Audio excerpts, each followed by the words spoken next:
Waalaikumsalam warahmatullahi wabarakatuh. Bismillahirrahmanirrahim. Alhamdulillahirabbil alamin. Wassallallahu wa sallim ala nabiyyina Muhammad wa ala alihi wa sahbihi wa dzurriyyatihi wa ashabihi ajmain. Amma ba'du. Para jamaah sekalian yang saya hormati, malam ini saya bicara soal sahabat Nabi yang berkaitan dengan ayat-ayat Al-Quran. Malam ini saya bicara tentang Utsman bin Affan. Tidak ada ayat yang turun lantaran ide atau gagasan atau usulan dari Utsman bin Affan. Tapi banyak ayat-ayat Al-Quran yang seakan-akan itu berbicara mengenai Utsman bin Affan. Beliau lahir tahun 576, berarti 5 tahun lebih muda daripada Rasulullah Shallallahu Alaihi Wasallam. Beliau termasuk as-sabiqun al-awwalun, orang kelompok orang yang masuk Islam generasi awal. Utsman bin Affan ini sejak muda itu kaya raya. Memang takdirnya itu takdir orang yang kaya raya sejak muda. Dan sungguh aneh, di saat manusia sesembahannya itu berhala, Utsman bin Affan itu sejak muda tidak pernah menyembah berhala, tidak pernah minum khamr. Artinya dia sangat tawadhu, menghindari maksiat. Padahal Islam belum lahir. Itu profil Utsman bin Affan. Makanya beliau mendapat gelar Dzun-Nuraini wal Hijrataini. Dia memperoleh 2 cahaya. 2 cahaya ini karena 2 kali menikahi putri Rasulullah Sallallahu Alaihi Wasallam. Yang pertama mendapatkan putri Rasulullah yang bernama Ruqayyah. Ruqayyah wafat, turun ke adiknya yaitu Ummi Kalsum. Itu yang disebut dengan Dzun-Nuraini wal Hijrataini. 2 kali ikut hijrah, hijrah ke Habsah dan hijrah ke Madinah. Orang sekaya Utsman bin Affan bersusah payah pergi ke Habsah untuk hijrah, pergi ke Madinah untuk hijrah. Itu pengorbanan yang luar biasa. Padahal dia bisa hidup nyaman di Mekah, tapi demi Islam beliau lakukan 2 hal yang sangat merugikan secara ekonomis. Itulah Utsman bin Affan. Nah, para jamaah sekalian yang saya hormati, berikutnya, apakah ada ayat-ayat Al-Quran yang berkaitan dengan Utsman bin Affan? Jawabnya ada 2 ayat, minimal 2 ayat. Nah, saya ingin menjelaskan dan 2 ayat. Yang pertama, Allah hendak membandingkan kehidupan orang yang senantiasa taat, beribadah, banyak kebajikan yang dilakukan dengan kaum musyrikin. Kaum musyrikin hidupnya berorientasi kepada gambar, hedonisme, berfoya-foya, bahagia dalam ukuran kehidupan duniawi. Bahagia kehidupan duniawi bagaimana? Bisa minum kopi, judi, hiburan, persinahan, macam-macam. Itulah ukuran kebahagiaan kaum musyrikin. Nah, Allah membandingkan di dalam surat Az-Zumar ayat 9. Amman huwa qanitun ana al-laili sajidan wa qa'iman yahdharuna al-akhirata wa yarjuna rahmata rabbih. Qul hal yastawil ladzina ya'lamuna wal ladzina la ya'lamun innama yatadzakkaru ulul albab. Kaum musyrikin yang kehidupannya seperti itu, apa sama dengan seorang yang senantiasa bangun malam, sujud, diri, senantiasa mengharapkan rahmat Allah dan sangat berharap untuk terhindar dari api neraka? Apakah sama dengan orang yang digambarkan awal tadi kehidupan orang-orang? Hal yastawiyah, apakah sama? Tentu saja tidak sama. Maka Allah menjawab sendiri, innama yatadzakkaru ulul albab. Hanya orang-orang yang berpikir, itulah termasuk orang-orang yang cerdas. Ulul albab itu cerdas pikirannya, bening atau bersih. Itu adalah orang yang lebih bahagia dari kehidupan orang-orang musyrik. Bagaimana sebenarnya ibadahnya Utsman bin Affan? Orang itu kalau sudah terlalu kaya kan malas ibadahnya. Penyakitnya orang kaya itu pertama malas ibadah. Contoh, sahabat, orangnya sangat miskin.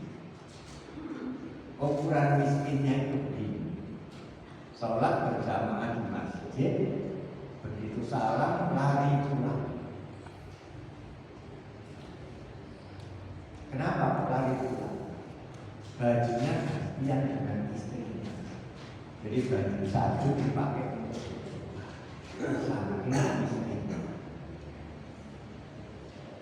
Suatu hari mohon kepada Rasulullah agar didoakan supaya kaya.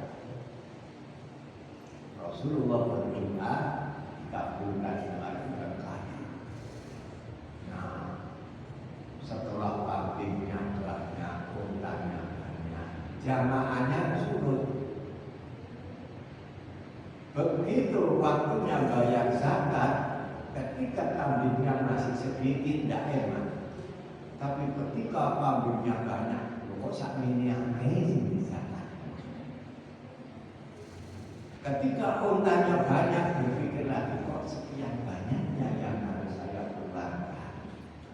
Akhirnya sudah tidak ke masjid, sudah tidak membayar zakat.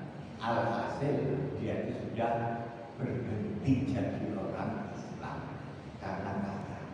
Ya, sederhana saja contohnya. Umpama saya di jalan nemu uang 100.000, dengan minta 50 kan Pak, insya Allah saya ikhlas itu kalau 100 itu. Tapi yang kalau saya mendapat uang 1 miliar diminta 50%, kira-kira bisa saya berikan apa enggak?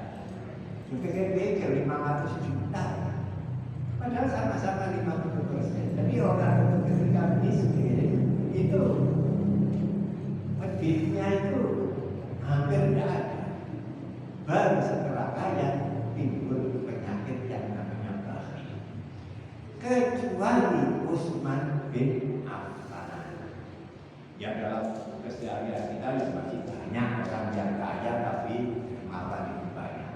Dalam kasus ini tentu saja tidak termasuk lebih kaya, tambah kaya, tambah bakhil itu Utsman bin Affan, tidak masuk.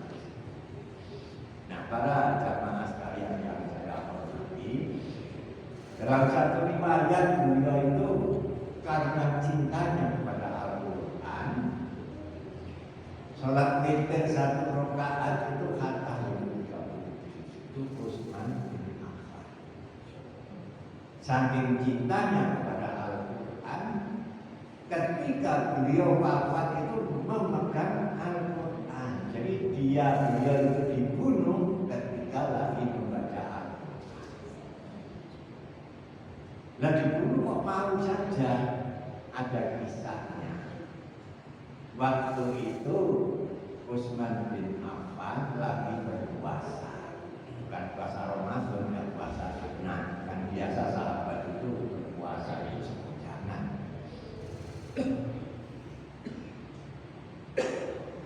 Ketika beliau tidur, didatangi Rasul. Utsman, nanti kamu buka puasa sama saya. Isyarat apa ini? Isyarat beliau itu akan dipanggil Allah, nanti akan bersama dengan Rasulullah SAW. Kebetulan terus pada waktu itu rumah dikepung.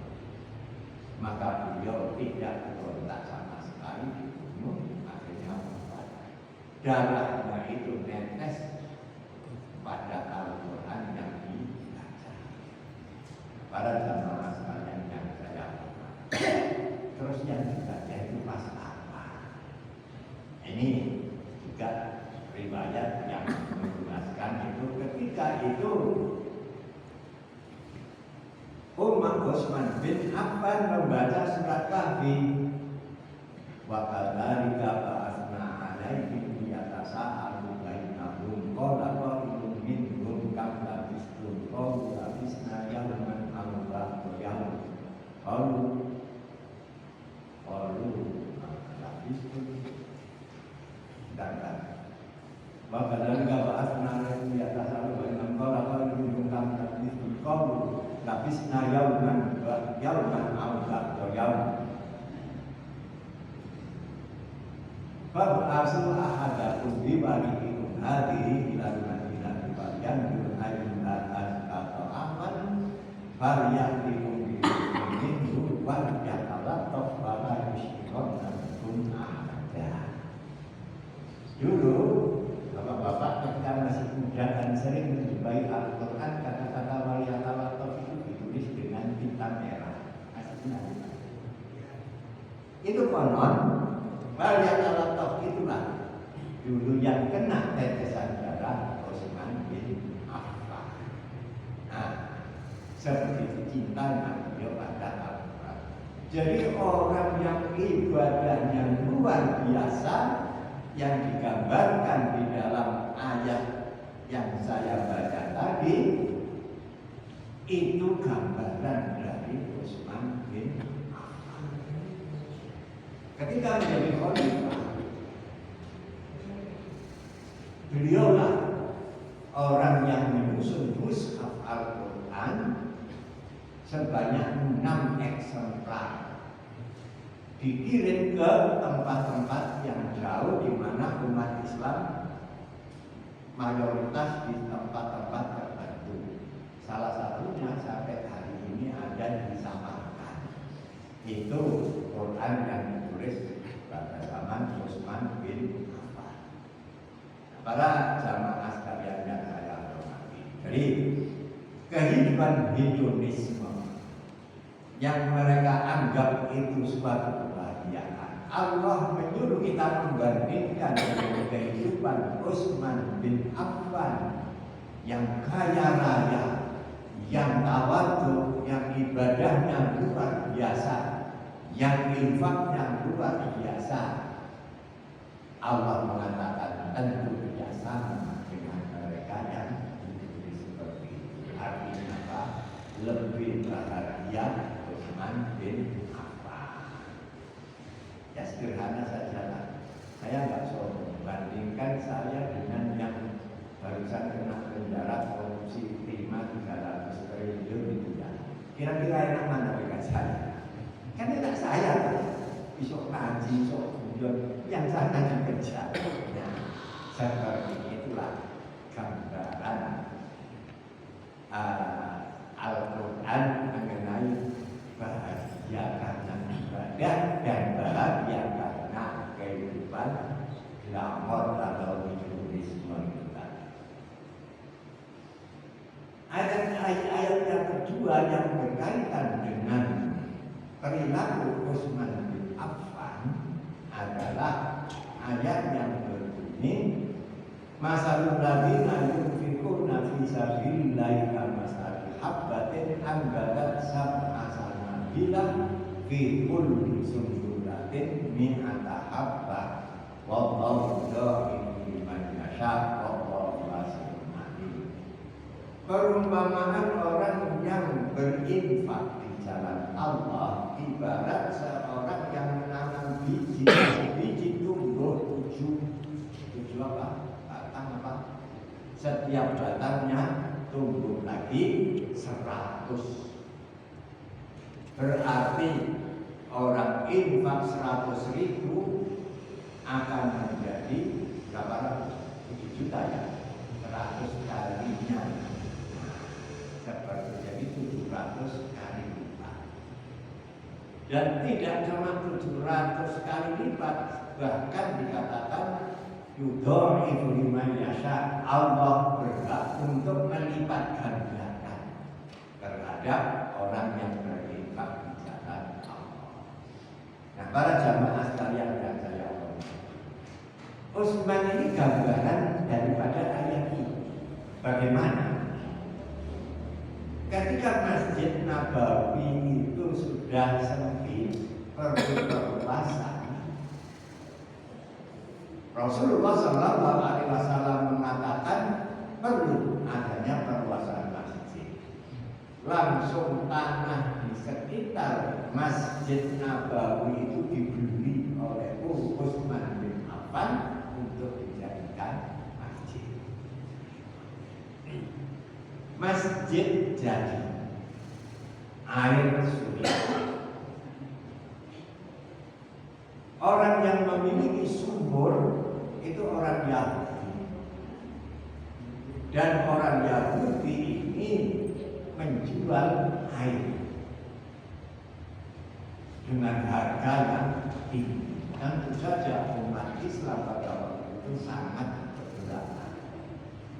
Maka Rasulullah SAW bersabda, siapa yang berinfak air, surga tempatnya. Langsung Utsman bin Affan melakukan negosiasi dengan Yahudi pemilik sumur ini.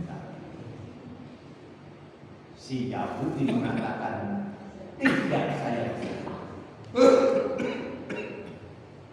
Utsman bin Affan mempunyai memang seorang pedagang ya, mempunyai pikiran begini saja. Sumur ini saya beli separuh, jadi 50 kamu, 50 saya.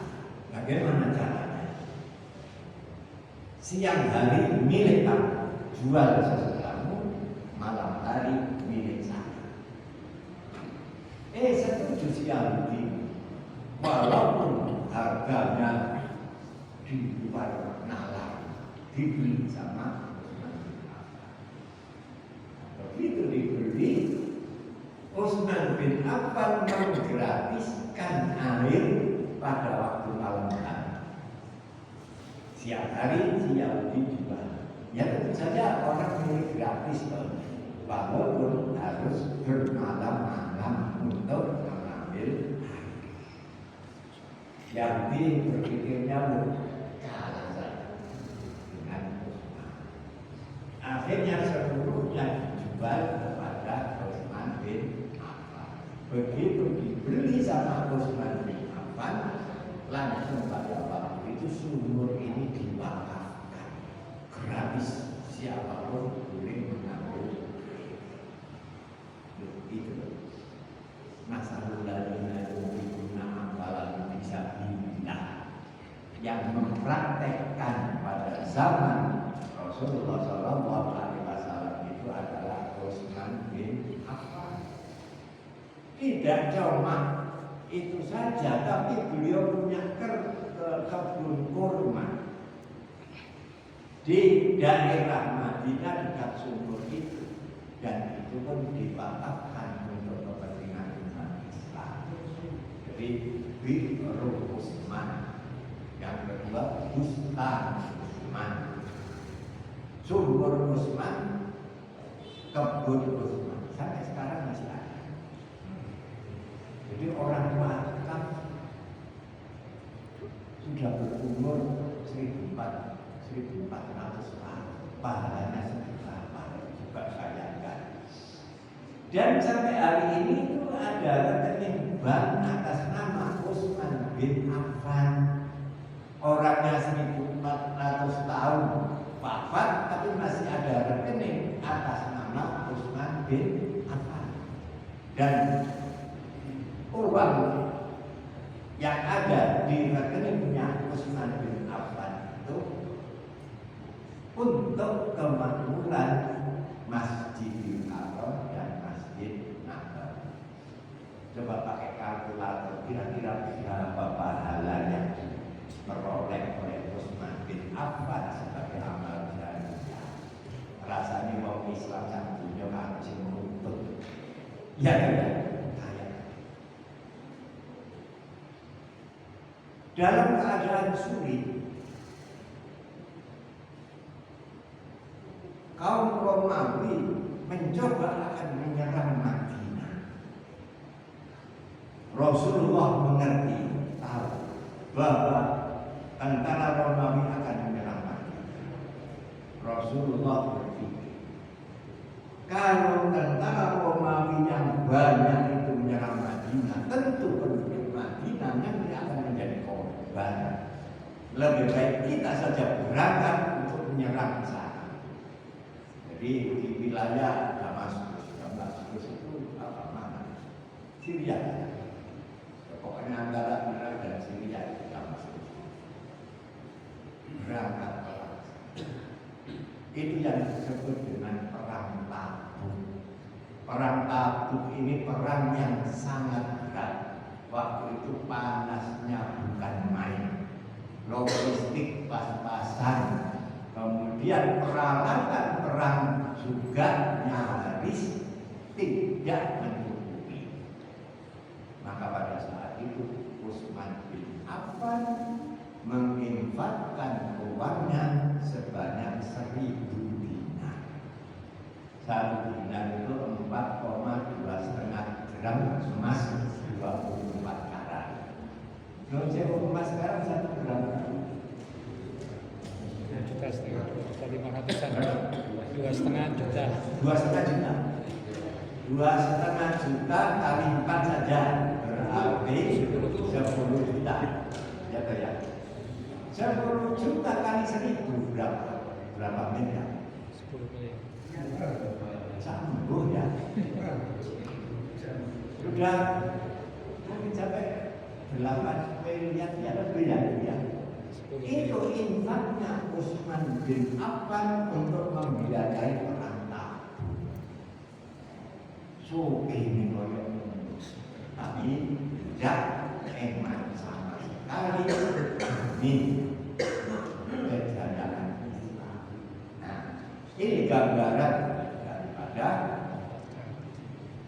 orang yang suka berderma,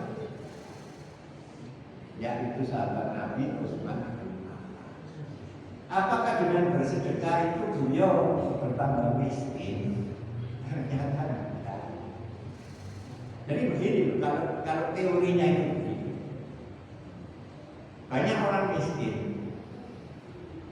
itu dititipkan kepada siapa sih? Dititipkan kepada kita. Kalau kita mau planning, kita itu akan ditambah oleh Allah rezekinya cukup terus. Tapi kalau kita tidak mau planning, kita itu nanti akan diganti oleh orang lain. Itu ya stabil kauman ghairuhum. Jadi begini, surat akhir surat Muhammad itu yung fikir Famin mayabkhal wa yabkhal fa inna ma yabkhalu an nafsi wallahu ghani wa antumul fuqara. Allah Maha Kaya dan kamu semuanya itu miskin.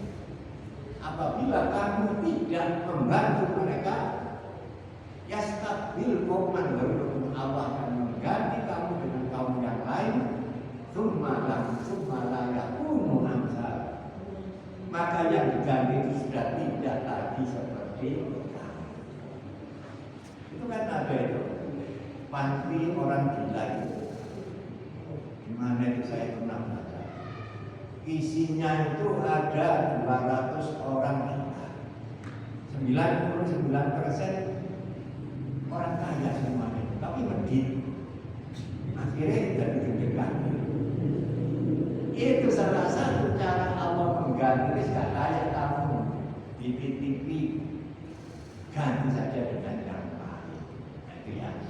Itu jadi Utsman bin Affan itu di TV Allah kekayaan untuk apa?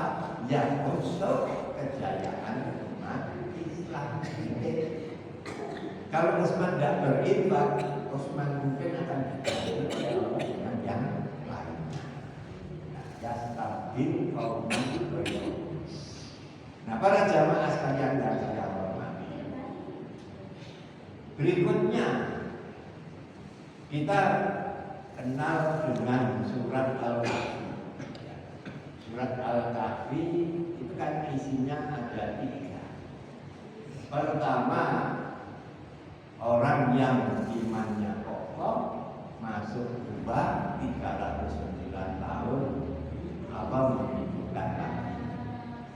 Yang kedua cerita Musa dengan Nabi Khidir, dan yang ketiga kisah tentang Zulkarnain. Nah, yang kedua ini ada kaitannya dengan Utsman bin Affan, yaitu cerita Khidir dengan Nabi Musa. Rasulullah SAW itu menceritakan suatu hari Nabi Musa itu mengumpulkan kaumnya. Beliau berpidato, siapa di antara kalian yang ilmunya melebihi saya? Kan coba Rasul.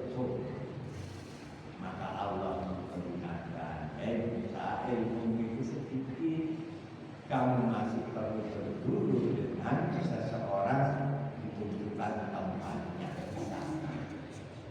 Maka Nabi Musa berangkat, ternyata dia harus berguru dengan Nabi Khidir. Di situ ada perjanjian, kalau kamu berguru dengan saya jangan bertanya satu pertanyaan. Oke. Pantolato antara juga bisa berinati khorokola.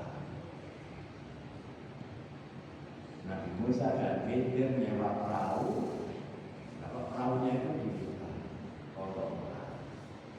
Maka Nabi Musa mengatakan, kenapa kamu berubah?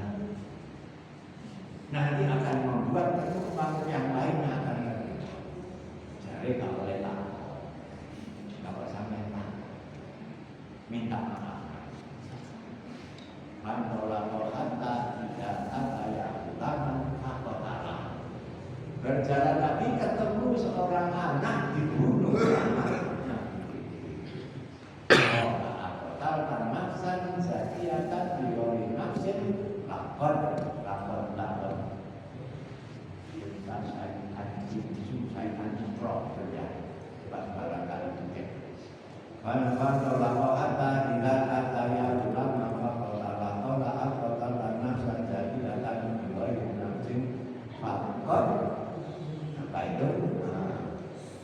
Syaitan sungguh kamu berbuat mungkar, anak yang masih kecil dibunuh, tidak punya salah apa.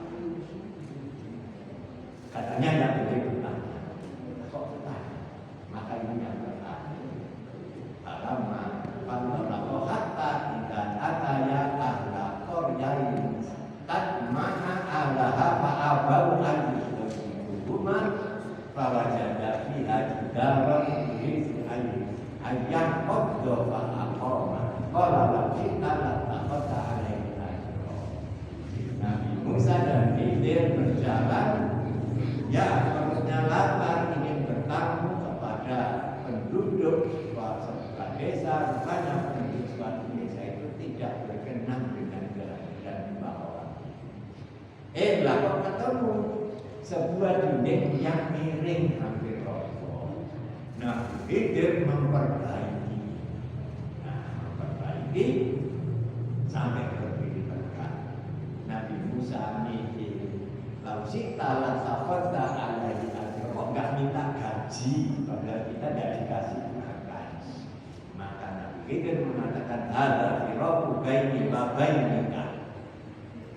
Inilah saat perpisahan saya dengan kamu. Kalau Nabi udah ta'wili malam tasari alai sobrom, akan saya ceritakan tentang apa yang kamu tidak sabar mengerti. Nah, para jamaah sekalian yang saya hormati, maka Nabi Musa menceritakan masafina di masafina yang maluna fil bahri fa'arafu an a'ibaha wa kana wara'ahu malikun ya'khudhu kulla safinatin ghasba. Soal perahu tadi saya ubani, itu milik orang miskin, dan di belakang itu ada kelompok perampok yang suka merampas perahu-perahu yang bagus. Maka saya ubani biar tidak dirampas. Amal ulam fakana abawahu mu'minaini fakhosina ayur dikohumatu jalan. Ya, ini anak ini jelas anak durhaka.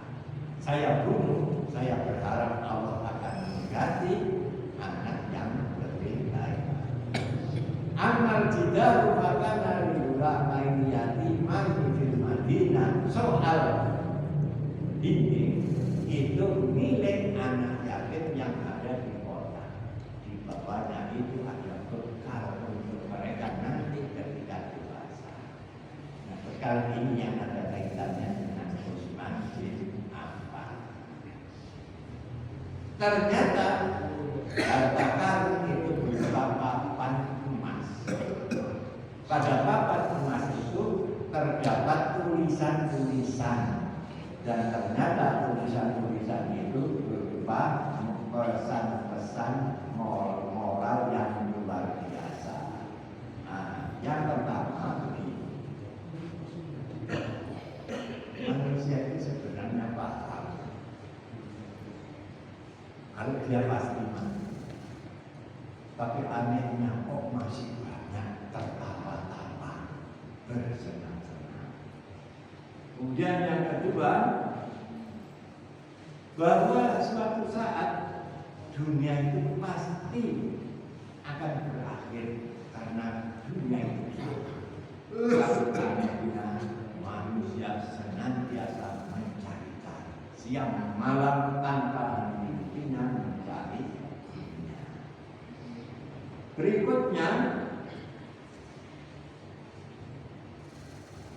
semua orang itu sadar tentang takdir, tapi banyak yang kecewa ketika yang ada pada dirinya itu lepas. Ini kan kita sadari, kan kita sering begitu ya. Kita ngerti takdir, tapi begitu lepas kok masih kecewa pada Allah. Berikutnya, kata-kata yang ada di dalam papan itu, semua manusia yakin akan adanya hisab pada hari kiamat.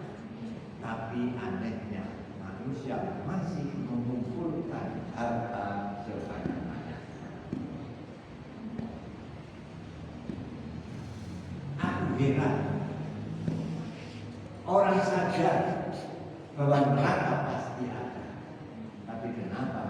manusia masih banyak menumpuk.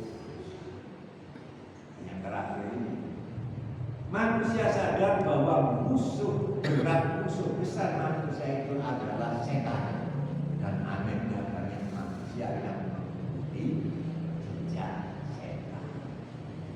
Para jamaah sekalian yang saya hormati, ini pesan-pesan yang ada di dalam papan emas, yang ada yang di atasnya itu dinding yang mau. Ternyata ilmu dari Allah itu ada dua. Ilmu yang dimiliki oleh Nabi Musa dengan ilmu yang dimiliki oleh Nabi Idris. Mana yang benar dua ilmu? Jawabannya tidak ada yang salah. Semuanya itu benar. Nabi Musa memvonis Khidir melakukan tindak pidana, anak tidak bersalah kok dibunuh. Nabi Khidir mengatakan anak ini durhaka, nanti akan membunuh orang tuanya kalau tidak dibunuh sekarang. Ini kan paradok antara ilmunya Nabi Musa dan ilmunya Nabi Khidir. Dua ini adalah ilmu dari Allah. Makanya orang itu kalau sudah banyak ilmu maka dia akan senantiasa berlapang dada. Untuk apa berlapang dada? Untuk menerima perbedaan. Jadi tidak merasa dirinya paling benar, yang lain salah. Berarti surga milik saya, yang lain neraka. Koyok kesukaan dari warga. Ya seperti itu. Dan perbedaan dalam umat Islam sendiri itu pun sebuah keniscayaan untuk senantiasa terjadi. Sederhana saja contohnya. Mic ini ada di sebelah mana? Saya tanya pada lingkungan di sebelah mana? Ya ya. Sekarang tanya kepada saya. Mas, timur barat malah yang sana berbeda pun di utara, nah yang sana jauh di selatan, utara, selatan, timur, barat, pokok berbeda, bergantung dari sisi mana kita menuju. Saya menulis angka 6 di depan ini. Saya tanya kepada jenengan di sana, angka berapa ini? Oh. Padahal saya menulis 6. Semua nemu pada benerin. Nah kalau terjadi perbedaan itu aku perlu gelut. Kan tidak perlu gelut kan? Memandangnya saja dari arah yang berbeda. Seperti itulah pemahaman yang perlu kita miliki. Nah para jamaah sekalian yang saya hormati, jadi demikian mengenai keterkaitan Utsman bin Affan terhadap ayat-ayat Al-Quran. Satu catatan yang perlu kita pahami betul dan kita jadikan sesuatu yang ada dalam memori kita. Utsman adalah sahabat Nabi yang berhasil menghimpun Al-Quran menjadi mushaf. Dan pada era beliau itu dibuat 6 mushaf yang disebar di wilayah-wilayah mayoritas umat Islam. Apa sebelumnya tidak ada penyusunan? Jawabnya ada. Pada zaman Abu Bakar, yaitu hanya membuat 1 mushaf standar dan disimpan di rumah Hafsah, putrinya Umar bin Khattab. Maka ketika Utsman bin Affan membuat kodifikasi kembali mengenai mushaf Al-Quran, standarnya adalah Al-Quran yang ada di rumah Hafsah dicocokkan dengan catatan-catatan yang ditulis oleh para sekretaris Nabi. Nabi punya banyak sekretaris dan sekretaris utama bernama Zaid bin Sabit. Ditambah lagi dicocokkan dengan hafalan-hafalan para sahabat yang ada pada saat itu, sehingga jadilah mushaf Maka setelah itu semua naskah-naskah yang ada diperintahkan untuk ditata, biar hanya ada satu standar, yaitu Mushaf Utsman. Dan Mushaf Utsman sejak ditulis sampai sekarang tidak pernah ada perubahan, apalagi amandemen tidak pernah ada. Biasa. Loh, apa penting toh ini untuk disampaikan? Jawabannya amat sangat penting. Sebab kitab suci yang ada di dunia selain Al-Quran itu selalu ada perubahan, bahkan ada amandemen, sehingga pada akhirnya satu dengan yang lainnya bertentangan. Saya ingin menukil satu ayat saja. Dengan percaya pada bahwa ini wahyu dari Allah. Satu ayat bunyinya begini. Nabi Yakub pernah bergumul dengan Tuhan Allah dan dapat mengalahkan Tuhan Allah dalam pergumulan 1 lawan 1. Kira-kira wahyu apa ya? Masa Gusti Allah gembul dikeplekno Nabi Yakub takut. Ya tidak mungkin otak kita itu bisa percaya ini wahyu. Itu jelas sekarang manusia. Loh, ini ayat dalam kitab suci yang sampai saat ini berlaku. Cari hal-hal yang paradoksal dalam Al-Quran, tidak mungkin kita ketemukan. Sebab mulai dari Rasulullah ditulis oleh Abu Bakar, kemudian Utsman, sampai hari ini tetap. Alhamdulillah barusan ini Quran yang ditulis pada masa-masa awal Islam itu di Mekah, di Madinah, itu diketemukan di perpustakaan Birmingham, Inggris. Ternyata sama dengan Quran yang ada sekarang. Nah, kok bisa begitu? Itu memang ada garansi dari Allah. Inna nahnu nazzalna dzikra wa inna lahu lahafidhun. Sesungguhnya kami yang menurunkan Al-Quran dan kami yang akan memelihara. Nah, para jamaah sekalian yang saya hormati, barangkali ini saja yang dapat saya sampaikan. Jadi tema saya itu tema seperti ini supaya kita itu ya kenal dengan sahabat Nabi, bisa membayangkan kayak begitu mereka dahulu. Sekarang saya kok nggak bisa ya. Bagaimanapun kita berusaha. Itu loh, saya pernah sampaikan di sini. Ceramah Ustaz dari Jakarta itu tanya kepada Allah, berapa nomor punggung Maradona? Seluruh jamaah bisa menjawab 10. Berapa nomor punggungnya Ronaldo? Semua jawab 7. Berapa nomor punggungnya Neymar? Semua bisa menjawab 11. Berapa putra putri Rasulullah? Ningkem kabeh. Nggak orang sing bisa jawab ngisi ya tidak. Nah, maka tema-tema saya kesan ke arah sana. Kita dikenal lagi dengan Rasulullah, Ahlul Bait, Dzurriyyah, sahabat. Untuk apa? Untuk kita